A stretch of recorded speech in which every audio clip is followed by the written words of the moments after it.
Oh, maybe that's why. All right, what about now?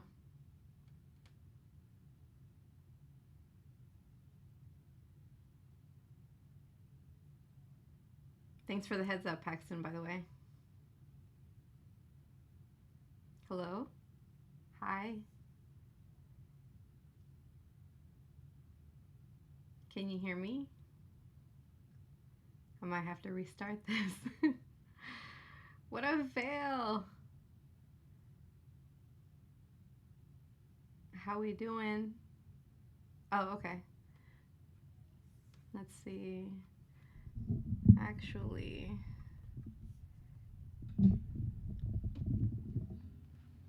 let me look at the actual mic. Yeah, the volume's all the. Oh, here we go. How's this? Or do I probably just need to speak a little louder. Okay, cool. Cool, cool. Right, so last where we left off. By the way, thank you, Paxton. The last place that we left off, we were fighting. If you're following along with Amori's story, the last thing that we did was we fought Pluto, which was like a our friend Pluto who takes us from plane to plane, but he's like on steroids and shit. So he is very strong. Ooh, okay. So he's very strong. That was one of the I what okay. So I did my due diligence when I'm not streaming online. Yeah. I've been watching videos, Paxton. So yeah, so if you've been following along with the story, Mori, Pluto is the one that takes us in between planes and stuff. So um, he ended up signing a contract with Mr. Jossum in that shady ass casino. So to keep us from leaving, the head honcho decided to sick Pluto on steroids on us. So I'm happy to say I've been doing my due diligence offline and grinding and leveling up and learning the mechanics of the fights. But this guy was freaking hard. So usually it takes me about, like, if it's a really hard guy, it takes me about 2 tries to beat the boss. But this time it took me 3 times. And now I'm going to have to fight these 3 slime girls, and they all attack at the same time, and they're fucking strong. So I'm gonna have to do a bit more grinding so I can level up and all that stuff. So I'd rather do that offline, because I feel like if I do that on camera, it might just get really redundant and just not like enjoyable to watch, in my opinion. Um, so yeah, so because I decided to do that, um, I'm just gonna go ahead and do that offline. And today's just gonna be a chatty video.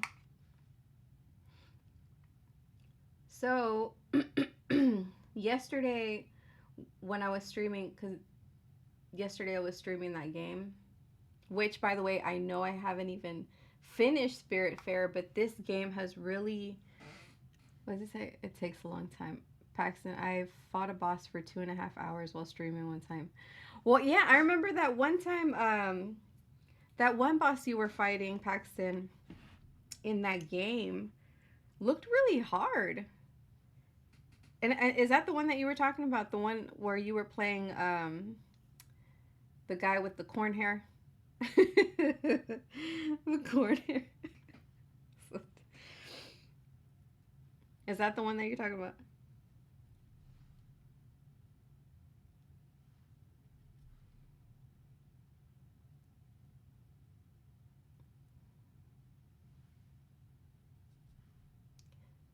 So I haven't. Oh, it was Ghostbusters? I wasn't expecting that answer.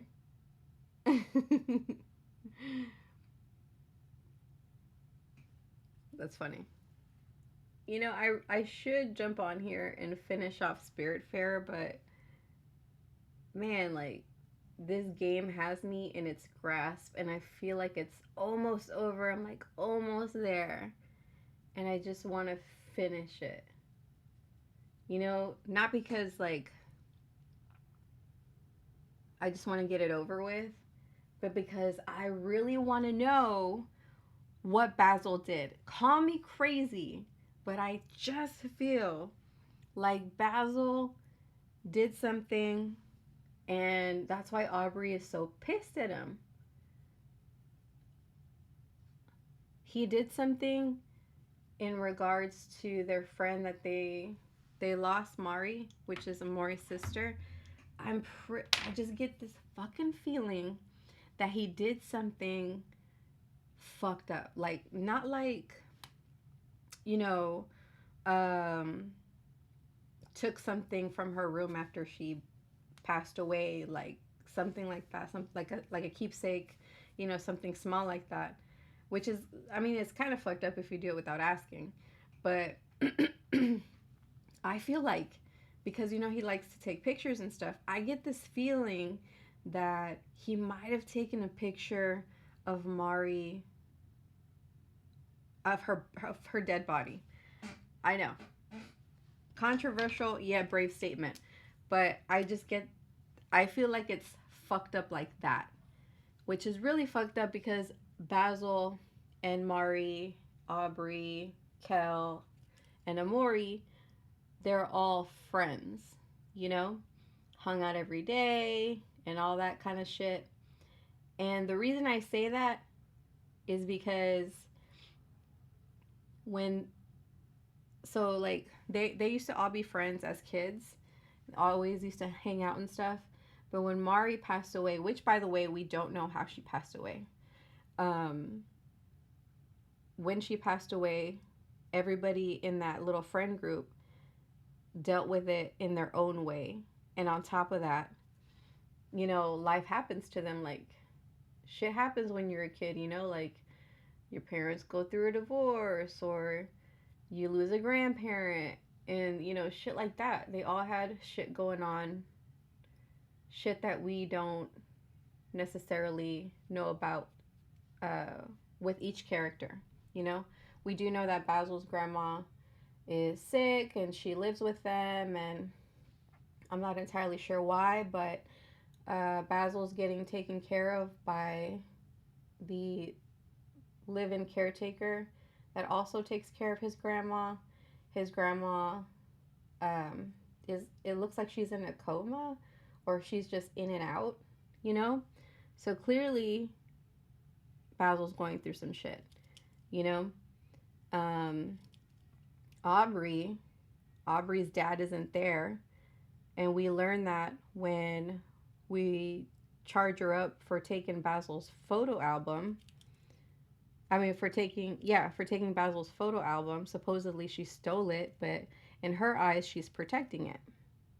So some of the churchgoers were saying that Aubrey's dad is out of the picture. I don't know if that means he passed away or he just left. You a snow bunny? Hmm? I don't know what that means. Sorry, Sir Winslow. I don't know what that means. Um, so that's what we know about Aubrey. She's clearly going through some stuff. And anyways, the long and short of it, they're all going through things, okay? But there's so when they got this photo album from Aubrey because Aubrey was keeping it safe, but in the end we got our hands on it because she threw it away because she was mad that we kept charging her up for it.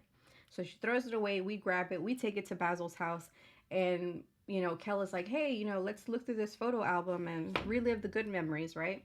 So that's what they do. And Basil is so nervous about it. He's just like, he looks shady, he's sweating. You can see that his eyes are all stressed out about it. So, and when they open the photo album and they're seeing that some of the pictures are missing, and they're the ones with Mari, which is a friend that passed away. Those are the ones that are missing. All of a sudden, he's cool, and that makes me feel some kind of way. Like he's hiding something and it has to do with Mari. And I have no idea. And it's possible that Aubrey took those pictures out and she's keeping them, to herself because I don't know, I guess in her mind maybe she feels like she's the only one that cared when Mari passed away. But that makes me feel like Basil did something fucked up. There's something that he's hiding. Clearly he's hiding. And then when he found out that Amori was moving away soon, he excused himself from like the dinner they were all sharing, hides in the he hides in the bathroom, and that shadow that's following us around when we're alone, that scary looking shadow, we see it in the bathroom with Basil. And he starts referring to it as, do you see it? Talking to Amori. He's like, do you see it? So there's something. There's something there, man. And that alone is the reason why I'm like, I just need to get through this video game, see what the hell he's hiding, because this kid did something fucked up, I feel like. I don't know. What do you guys think? Like, based on the stuff that I just told you, what do you think? That sounds like some shady shit to me. I don't know. Call me paranoid. But I would love to know what you think.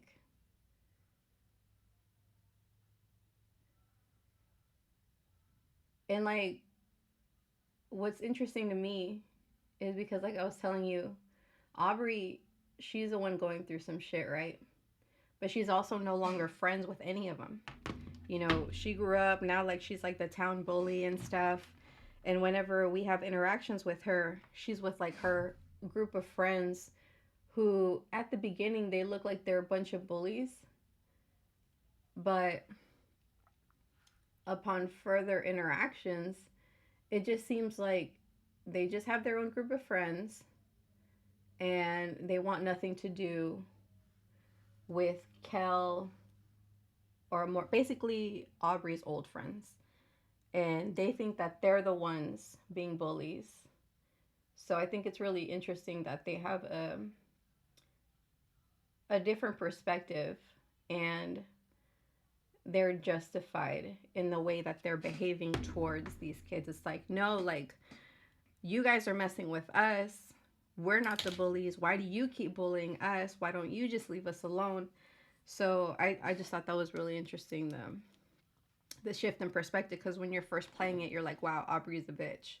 Like, but clearly she doesn't think that way. She's like, well, her perspective is, you guys weren't around. You guys just fucking disappeared when Mari passed away. Where were you guys? I needed you guys. Where were y'all? Y'all were nowhere to be found. That's not what friends do. So therefore, you guys are not my friends. So I get it. And it's so apparent how there are clearly two sides of the story. And whenever Aubrey, when the topic of Basil is brought up in Mari's presence, she gets so mad. Like, she knows that he did something fucked up and she knows what it is, but we don't know yet. We haven't gotten there yet. And it must have really pissed her off because there was a scene where all of them were there together in their old hangout spot, which is like by a lake. And when Basil shows up, she's pissed. She's like, you, out of all people, why are you showing your face to me? You know what you did, And Kel is over here just calling her a bully, like, I don't care, what you look like and all this other stuff. You have no right to be acting like this because we used to all be friends and blah, blah, blah. And she doesn't want them to leave until she's had her say, but they leave anyway because they're just worried about getting Basil home. and dry and shit because Aubrey got so pissed that she pushed him off the fucking edge of a pier and into the lake. And they had to swim in there and fucking go get his ass. So, whatever Basil did to piss her off, like, now that she did that, it, like, really closed off the opportunity for conversation because, like, what if the kid didn't know how to swim? You know, like, you've essentially just handed him down a fucking death sentence by pushing him in there. So, like, I get that you're mad, Aubrey, but man, that was not the right thing to do. Because now nobody's gonna fucking listen to you. And I don't know, like, unless you have, like, some concrete proof of what Basil did, I'm less inclined to believe the things that you say because you pushed a kid off of a pier, you know? And clearly he's not very good at swimming because we had to go down there and get his ass, you know? I don't know. What do you guys think? I don't know who's all watching because I can't see how many viewers I have right now. So if you have opinions, please put them in the chat.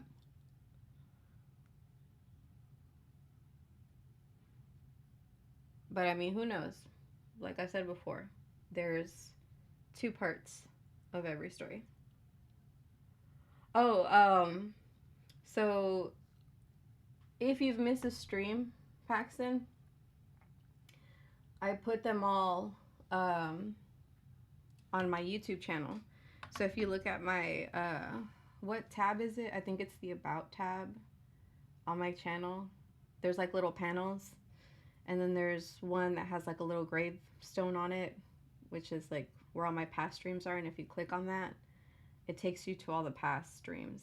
I'm not sure which ones. I'm pretty sure the ones that I did yesterday and the day before that are still on the channel.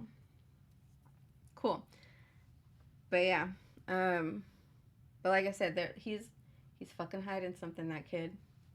And no one sees it. Man. It's such a crazy story. Yeah. But I'm really enjoying it. The gameplay. If you're looking for a new game to play, I would recommend that. I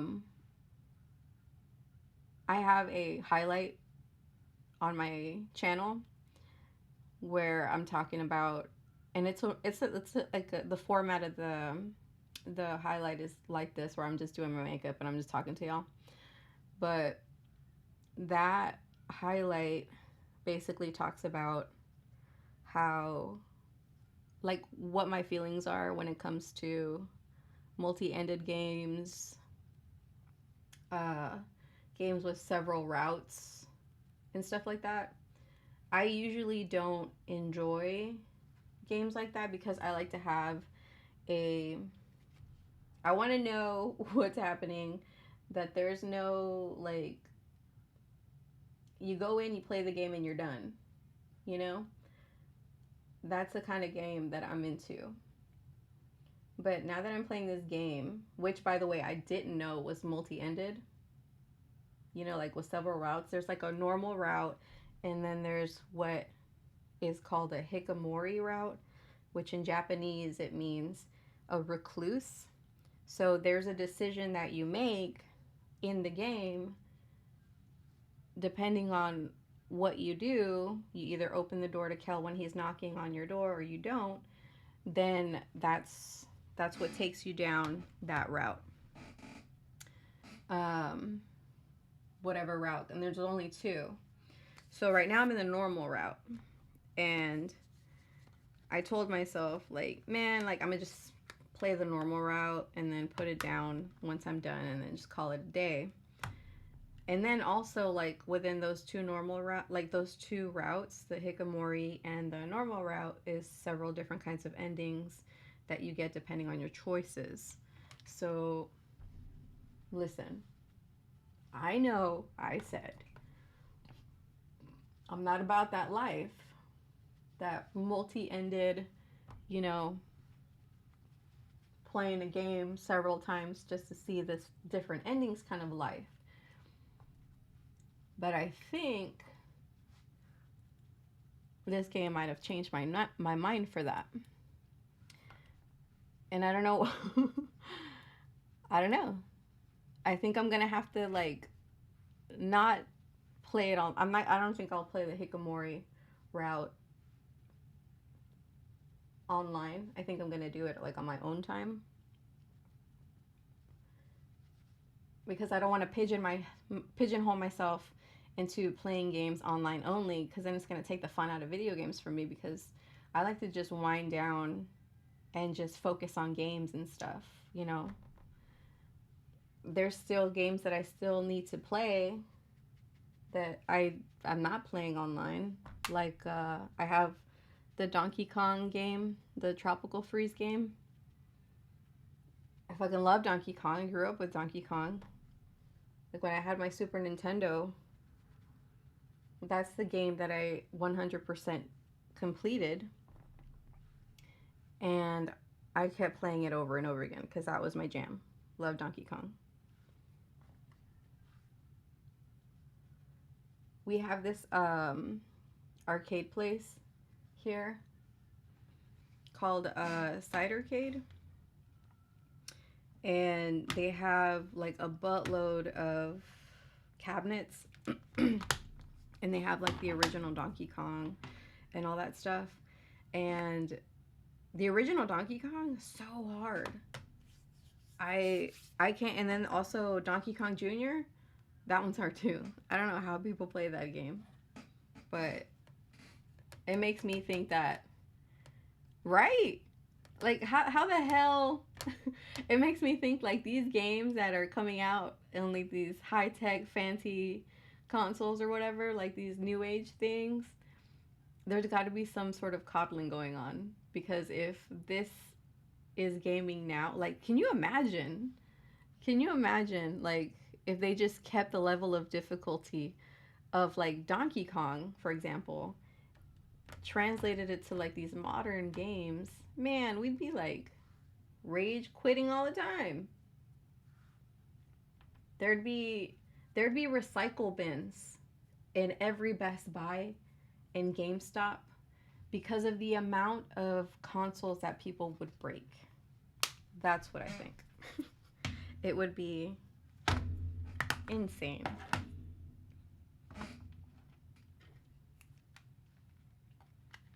It would be expensive. All right. See you in a little bit, Paxton. Yeah. Mm-hmm. I I think the only game I remember rage quitting was Halo on Xbox, Halo 1.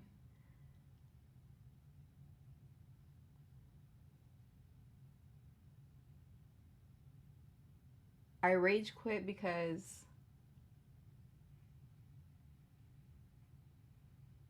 and I felt like I was enjoying the game.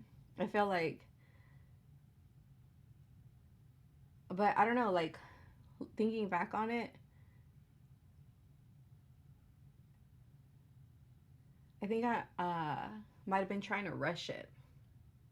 Like just to finish it, just to see the ending. Because I got to a level where they had these like worm things that they look like kind of like parasites. And I just could not fight them. They just kept kicking my ass. I couldn't do it. So I think that's the only game that I've ever rage quit for.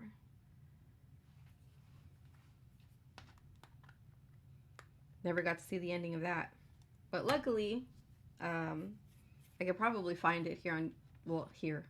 I could probably find it on YouTube and watch it that way.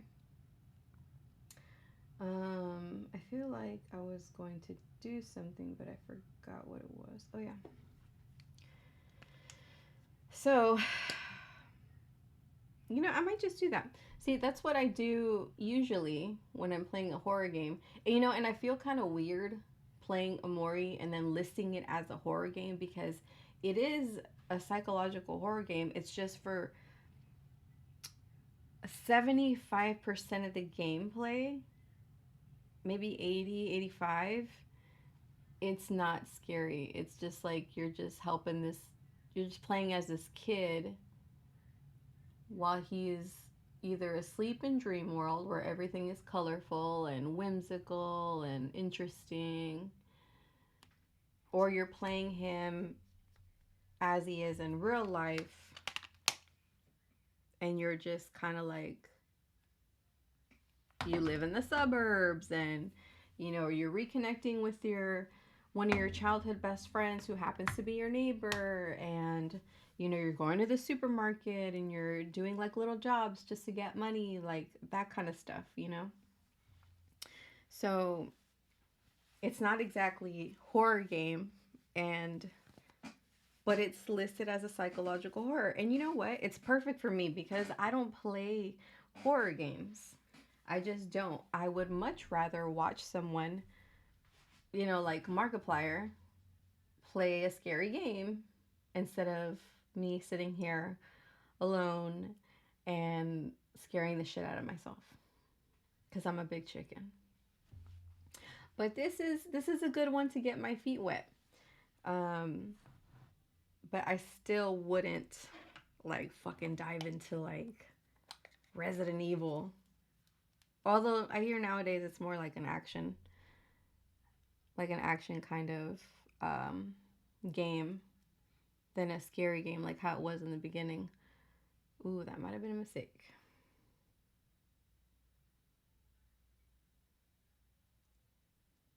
Maybe I shouldn't have done it so hard.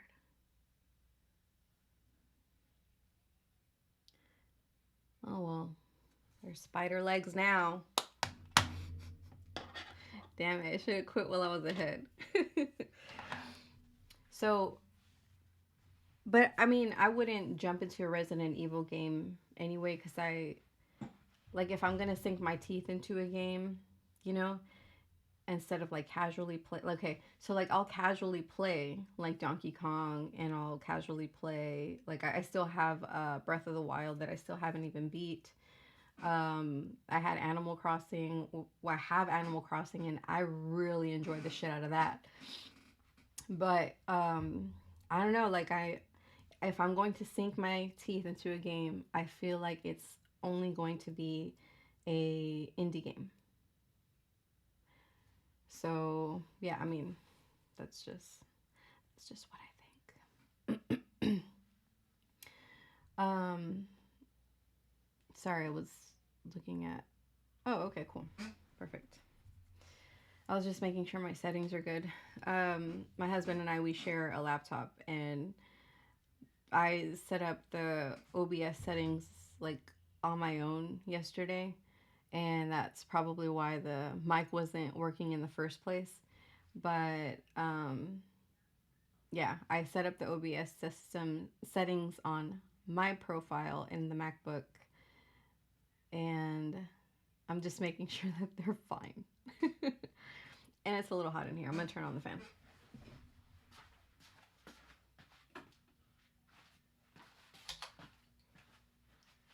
So, if you've been following along with my COVID journey, um, technically I'm no longer contagious. Supposedly, I'm gonna have to look this up because someone told me that for the next 3 months I'm gonna be testing positive for COVID, even though I'm no longer contagious. I really should look into that. But tomorrow is gonna be my first day back at work, and I'm ready because being stuck at home sucks. Well, it doesn't suck that much. I'll say this. I'm really glad that I started doing, like streaming and video and all that kind of stuff before I got sick, because I wouldn't have had anything to do. Like, sure, I would have played games, but I would have felt like I was just wasting away. Whereas, yeah, I'm playing video games still, but I'm doing it on Twitch. And to me, in my brain, it feels like I'm being productive. So mm, it's good for that. Um, but I still have a long way to go, clearly.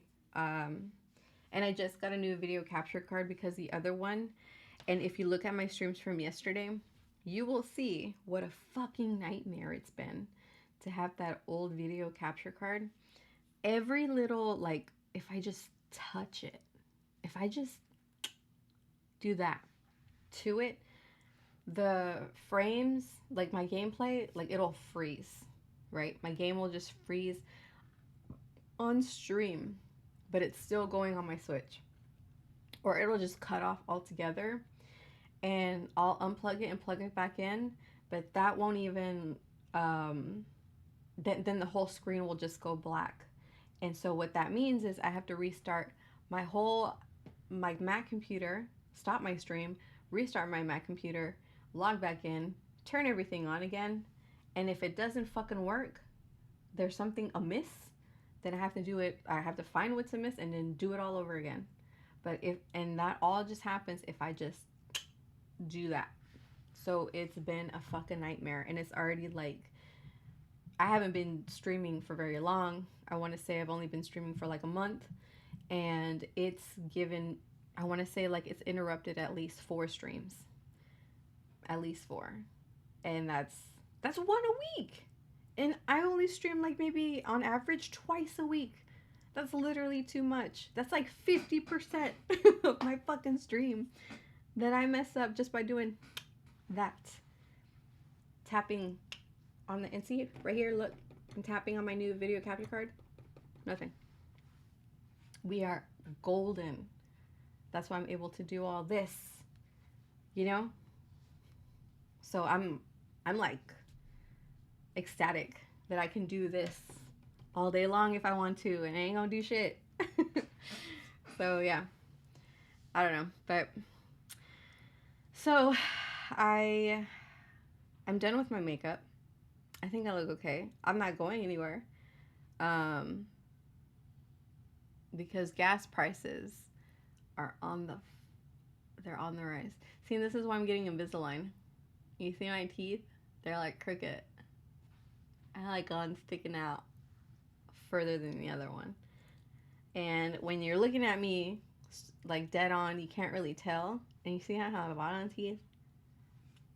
Yeah, your girl's getting Invisalign. I'm self-conscious about that.